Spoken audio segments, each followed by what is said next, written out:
বুড়িরহাট ১ নং গ্রাম পঞ্চায়েতের প্রধান অলিমা খাতুন বিবির পদত্যাগের দাবিতে বৃহস্পতিবার সকাল প্রায় ১১টা নাগাদ বিক্ষোভ ও প্রতিবাদ মিছিল করে এলাকার বাসিন্দারা। মিছিল শেষে প্রধানের বাড়ির সামনে অবস্থান বিক্ষোভে শামিল হন তারা। বিক্ষোভকারীদের অভিযোগ, দীর্ঘদিন ধরে গ্রাম পঞ্চায়েতের কার্যালয়ে প্রধানের অনুপস্থিতির কারণে সাধারণ মানুষ বিভিন্ন প্রশাসনিক পরিষেবা থেকে বঞ্চিত হচ্ছে। পাশাপাশি আবাস যোজনার ঘর পাইয়ে দেওয়ার নামে ১০ থেকে ২০,০০০ টাকা পর্যন্ত কাটমানি নেওয়ার অভিযোগ তোলেন গ্রামবাসীরা। তাদের দাবি, প্রধান অবিলম্বে পদত্যাগ করুন এবং যাদের কাছ থেকে টাকা নিয়েছে সেই অর্থ ফেরত দিতে হবে। এছাড়া প্রধানের স্বামী তথা তৃণমূল কংগ্রেসের দিনহাটা ২ নং ব্লক সহ সভাপতি আব্দুল সত্তারের বিরুদ্ধে চাকরির নামে টাকা নেওয়ারও অভিযোগ করেন এক ব্যক্তি। অভিযোগ, বিক্ষোভ চলাকালীন উত্তেজিত জনতার একাংশ প্রধানের বাড়িতে ভাঙচুর চালায়। যদিও এই সমস্ত অভিযোগের বিষয়ে বুড়িরহাট ১ নং গ্রাম পঞ্চায়েতের প্রধান অলিমা খাতুন বিবির সঙ্গে ফোনে যোগাযোগ করার চেষ্টা করা হলেও তার কোনো প্রতিক্রিয়া পাওয়া যায়নি।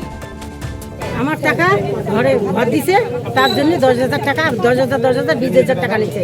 আমার ছেলে পাশে আমি পাশি, তাও টাকা নিচ্ছে কেমন করে? ঘর নাই পাই, না পাওয়ার আগে টাকাটা নিচ্ছে আমার কাছে ১০,০০০ টাকা। ওই যে প্রধানে নিছে ১০,০০০ টাকা নিছে। তারপরে যখন আমরা পাচ্ছি তখন ফির বেটার টাকা আরো ১০,০০০ নিচ্ছে। আমার কাছ থেকে ২০,০০০ টাকা নিছে। কে নিছে? পঞ্চায়েতে নিছে ২০,০০০ টাকা নিছে। মানে ঘর পাচ্ছি দুই মা বেটা, হ্যাঁ ঘর বাবদে ২ মা বেটার মানে খানা পিত্ত কাছে না, তার জন্য আমার কাছ থেকে টাকা নিচ্ছে। কত টাকা নিয়েছে? আমার তো ৭,০০০ নিচ্ছে। ঘর কি পাইছেন? ঘর পাচ্ছি, এখন কি টাকা ফেরত চান? হ্যাঁ ৬০,০০০ টাকা খালি দিচ্ছে। ব্লক সহসভাপতি আব্দুল সত্তার বিগত দিনে আমার কাছ থেকে ১ লক্ষ টাকা নিয়েছিল চাকরি দেওয়ার উপলক্ষে।